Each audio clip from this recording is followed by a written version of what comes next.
Dictation शुरू होगी 5 second बाद। 5 4 3 2 1 स्टार्ट। चुनाव के समय कैसी घोर जिम्मेदाराना बयानबाजी होती है, इसका उदाहरण है पश्चिम बंगाल की मुख्यमंत्री ममता बनर्जी का यह विचित्र प्रश्न कि क्या भाजपा के पास चुनाव से पहले एक और पहलगाम हमले के लिए कोई खाका तैयार है। निसंदेह वे संकेत रूप में यह कहना चाहती हैं कि पहलगाम आतंकी हमले के पीछे भाजपा का हाथ था। यह पहली बार नहीं कि जब किसी नेता ने पहलगाम आतंकी हमले को लेकर बेजा बयान दिया हो। इस हमले के बाद भी कुछ नेताओं ने ऐसे बयान दिए थे कि आखिर आतंकियों के पास इतना समय कहाँ था कि वे लोगों को मारने के पहले उनका मजहब पूछते। कुछ ने भारत सरकार पर पहलगाम गए पर्यटकों की सुरक्षा में जानबूझकर ढिलाई बरतने के आरोप मढ़े थे। इसे भी विस्मृत नहीं किया जा सकता कि पुलवामा आतंकी हमले के बाद भी कुछ नेताओं ने अपने संकीर्ण स्वार्थों को सिद्ध करने के फेर में केंद्र सरकार को ही कटघरे में खड़ा करने की कोशिश की थी।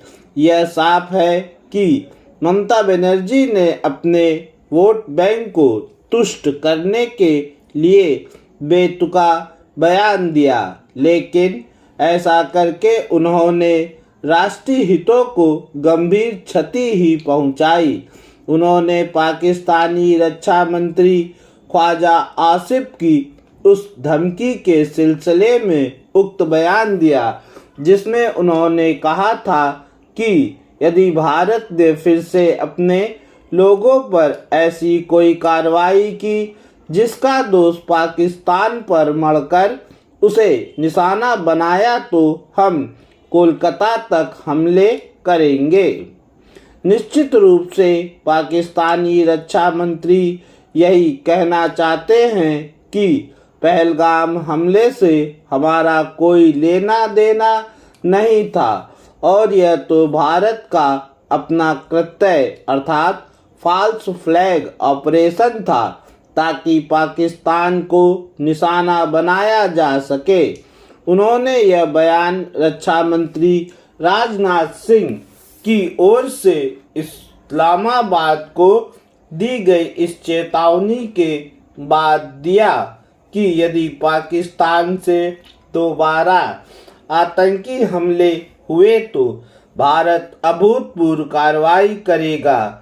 जैसे जैसे पहलगाम हमले की बरसी करीब आ रही है, पाकिस्तान फिर से इस आतंकी हमले को भारत का अपना गुप्त ऑपरेशन करार देने में लगा हुआ है। यह निराशाजनक और शर्मनाक है कि ममता बनर्जी एक तरह से उसी झूठ को उच्चारित कर रही है जिसे पाकिस्तान दोहरा रहा है। माना कि चुनावों के अवसर पर राजनीतिक दलों में तीखी बयानबाजी होती है, पर इसकी भी एक सीमा होती है। वोट बैंक के लोभ में किसी नेता को इस हद तक नहीं चले जाना चाहिए कि उससे देश के शत्रुओं को लाभ मिले। उन्हें ध्यान रखना चाहिए कि पाकिस्तान अब भी भारत के खिलाफ आतंकी साजिश रचने में जुटा हुआ है। वे इससे अनभिज्ञ भी नहीं हो सकती क्योंकि हाल में ऐसे कई संदिग्ध आतंकी गिरफ्तार किए गए हैं जो पाकिस्तानी हैंडलरों के संपर्क में थे। इनमें से कुछ तो बंगाल से गिरफ्तार किए गए हैं, जहां बांग्लादेश की नई सरकार अंतरिम सरकार द्वारा खोदी गई खाई को पाटने के प्रयास कर रही है, वहीं यह उम्मीद भी कर रही है कि भारत बांग्लादेशी नागरिकों को वीज़ा देने में ढील दे। इस सब के बीच हम इसकी भी अनदेखी नहीं कर सकते। पूर्ण विराम।